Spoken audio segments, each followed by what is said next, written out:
Hello everyone, I'm Elias Martin of CollectingJapanesePrints.com. Welcome to Woodblock Wednesday, where on Wednesdays we get together and discuss Japanese prints, history, and culture. Today's Woodblock Wednesday is dedicated to a Western artist who traveled to Japan and learned the centuries-old technique of woodblock printmaking. She has a really fascinating story. So without further ado, let's go to the table and have a look. So I guess we could begin with this particular print. We are looking at woodblock prints, 3 of them, by Lilian May Miller. She was born in 1885 and passed in 1943. As I said, she was an American. She traveled to Japan, was interested in Asia, traveled all around Asia. She was an artist in all rights of the word. I mean, she was a poet, she was a painter, and of course a woodblock printmaker.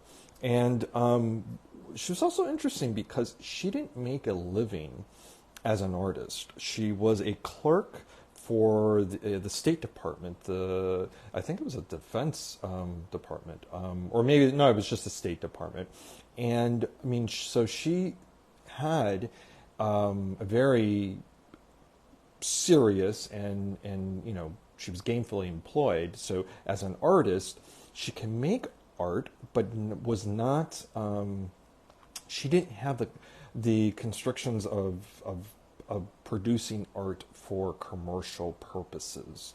And so because of that, a lot of art critics have suggested that she was interested in engaging with the Asian cultures more directly, particularly the Japanese culture. She spent some time in Japan, and most of her body of work showcases her engagement with the Japanese culture and the Japanese landscape. Certainly there are other designs throughout Asia that she's really well known for. In fact, I think the cover of one of the book, the Catalogue Raisonné for her, showcases a design, I think that's Hong Kong. But for today's conversation, I'm showcasing 3 designs produced in Japan of Japanese subjects. And in this first design, this is known as Rain Blossoms, and Rain Blossoms Japan, that's the full title there. But there are 2 versions of this. So this is, she notes it's edition B, and there is an edition A with a different coloration. And so, like Hiroshi Yoshida and other artists who experimented with coloration, different use of colors using the same blocks, she was able to produce 2 designs with very different colors that capture a very different feel for the design. And both of them are lovely, of course, but this design happens to be my favorite. And in this work, we have these figures walking up or down this beautiful bridge. It looks like a bridge that could be in Kyoto. Of course, there's a willow trees all around. You could see the branches as they move in the direction of the way that the wind carries them. And then the rain that's, I think you can make that out, that's coming down at an angle, mirroring the angle of the umbrellas. And there's a really wonderful sort of rhythm to this composition. You really do get a sense of movement moving up the bridge. And I just think it's just a stunning print. Now, I want to zoom in so you could really see the composition and the colors and the carving.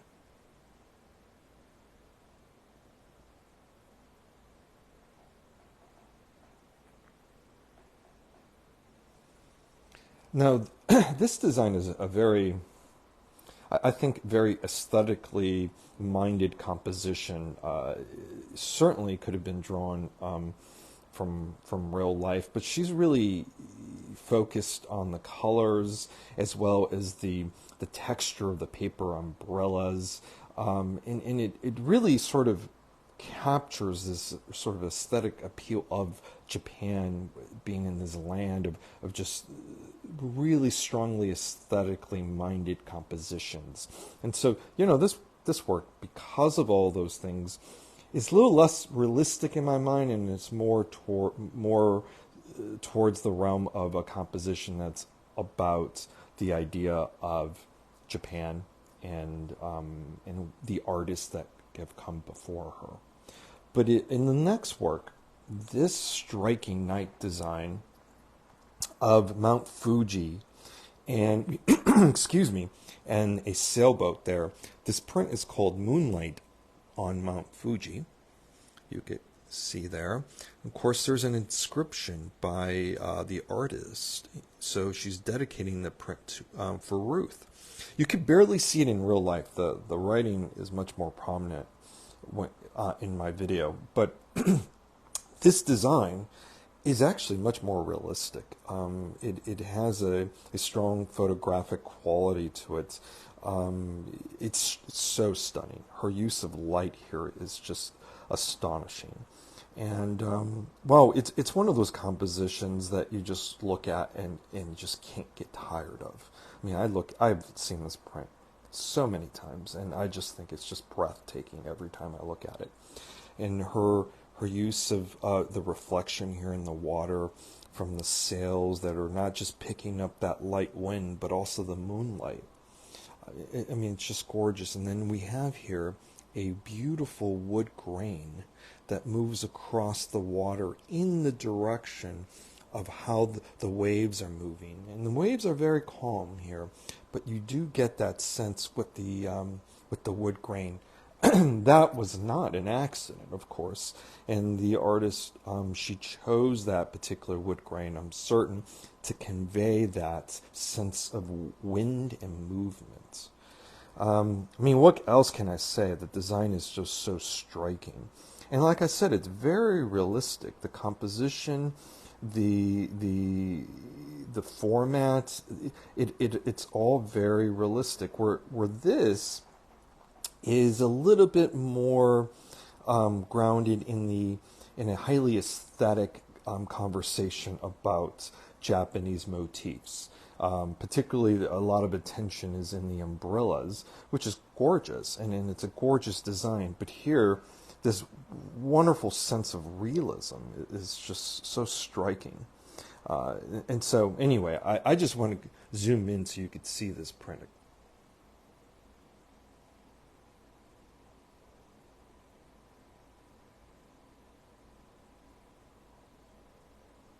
The other thing I want to point out, which is important, this inscription reminds me of something I should point out about Miller. Because Miller had a very good job with the State Department as a clerk, and she didn't have to worry about producing artwork for commercial purposes. She didn't produce that much. When we think about 20th century print artists like Hasui or Yoshida, they produce artwork in the thousands of impressions. Miller's work is so much more scarce. Instead of thousands, this print may be known in a number of less than 50. The scarcity of her work in the marketplace really showcases how rare these things are. A print like this by Hasui, easily thousands of impressions were made, but this, of course, was not done in that quantity. And also, because she wasn't a commercial artist per se, a lot of the artwork that she produced ended up as gifts to her friends. And so having an inscription like this to her friend Ruth, and I've seen others, that is pretty common for her work. And so, when you look at 20th century printmakers, and in particular, there's a handful of female printmakers, women who traveled to Asia to engage with the culture. I think that's really important. I often get asked, oh, are there any female print artists? And yes, there are. And they happen, one is an American. And so she certainly could be a hero to printmakers even now.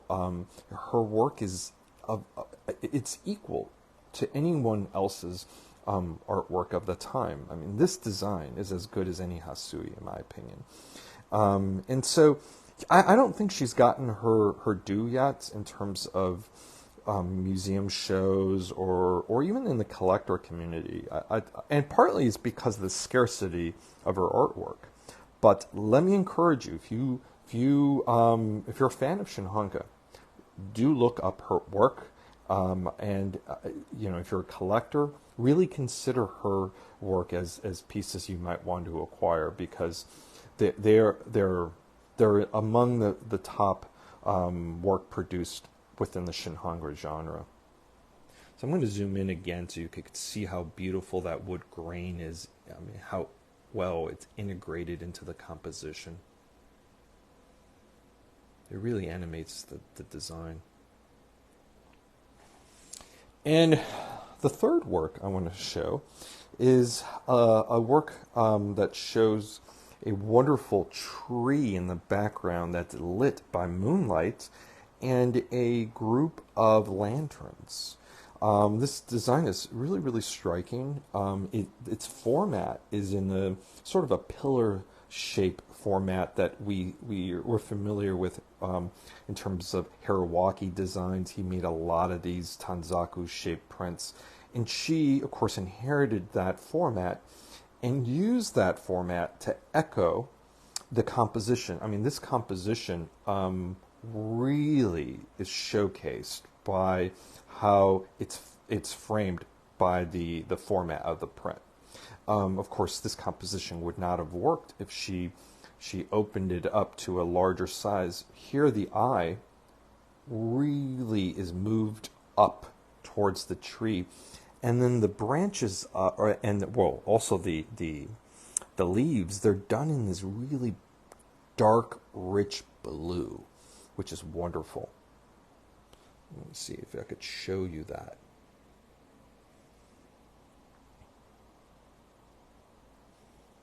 Quite frankly, her use of light here is just fantastic.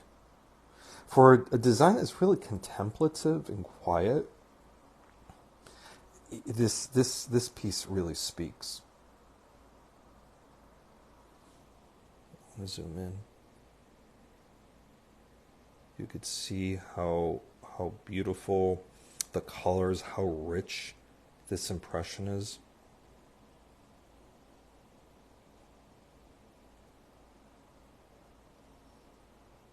Now the colors here, especially these deep blue purple tones in the leaves here, that rich coloration. I mean, you don't see anything like that. I mean, it reminds me of pre-earthquake Hasui prints, that richness in this impression. So it's a phenomenal print, as both of these are. So I'm gonna open up the book, and I could show you. Well, you could see that the inside front cover. Oops, there's all these. Is showcasing that same design that I have here, but here's a picture of her. This book's actually not that easy to find, and I don't happen to have one for sale in my bookstore yet because it's not that easy. The number of these books they produce were not that plentiful. So here we have the artist dressed in a kimono standing next to one of her very large paintings. It's a kakemono. And then there's a print in the background there to our left. But this is a beautiful book. I highly recommend it if you could find it. And I'm flipping through here because I want to find the other version of that print, the umbrella print, so you could kind of see the two versions. I had the other version not long ago and sold it. And I kind of wished I had both at the same time to show you, but you know, we do the best we can here. And I was happy to place it. Oh, there we are. So I was happy to place it in a home of a wonderful collector. But here we have, again, those two versions of the same design with different coloration. And notice that the top here, she uses a lot more gray. So this design's a little bit darker, maybe perhaps a little bit more somber. And this one is a little lighter. Although the orangey yellows do suggest sort of the ominous storm that's overhead about to break free. There's just some raindrops falling, but you know the storm is going to come, and it's going to come hard. So that is a really interesting, difference between the two prints. And again, it brings to mind Hiroshi Yoshida's use of the same blocks and producing multiple variations in color. Hasui did that as well, but Yoshida is most known for that, for his sailboat series. And of course, both Yoshida or Miller, of course, were very familiar with Monet and his haystacks, and Monet's interest in light and how light can completely change a composition. And so, Miller, Yoshida, and other print artists were aware of that, and because they had the blocks, they took advantage of having the blocks and producing different designs, the same design but in different variations that create a very different effect.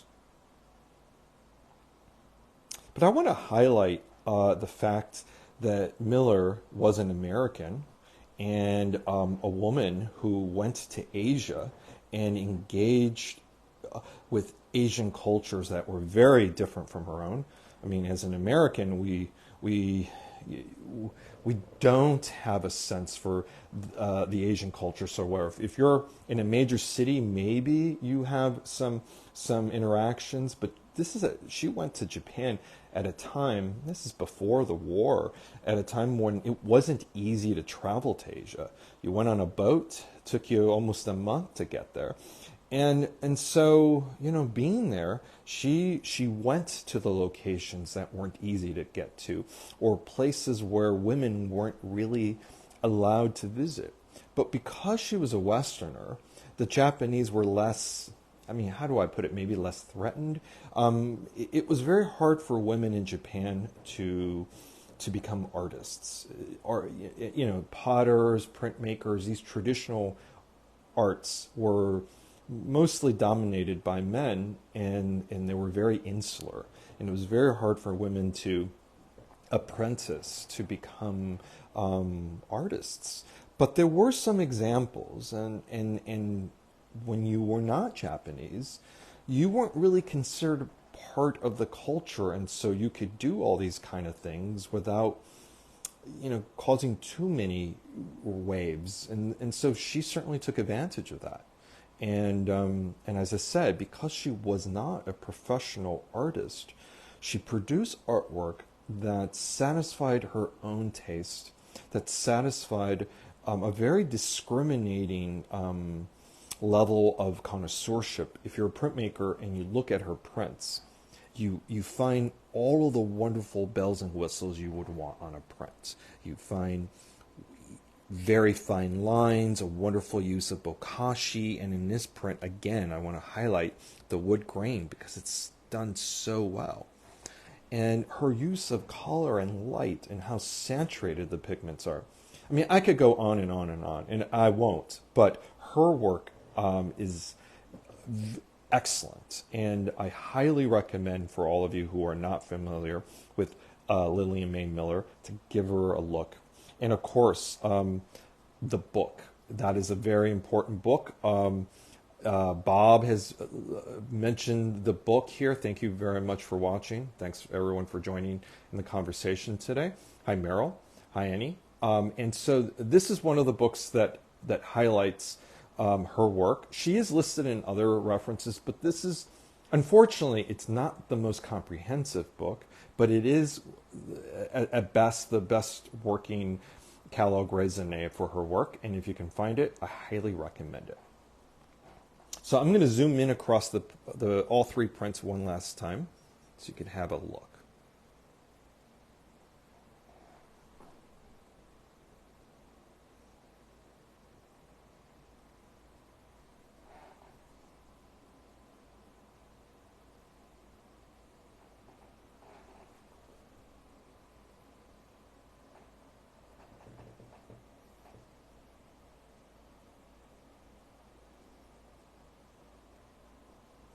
You know, for me, of all of the Western print makers that went to Japan, Miller is one of my favorites.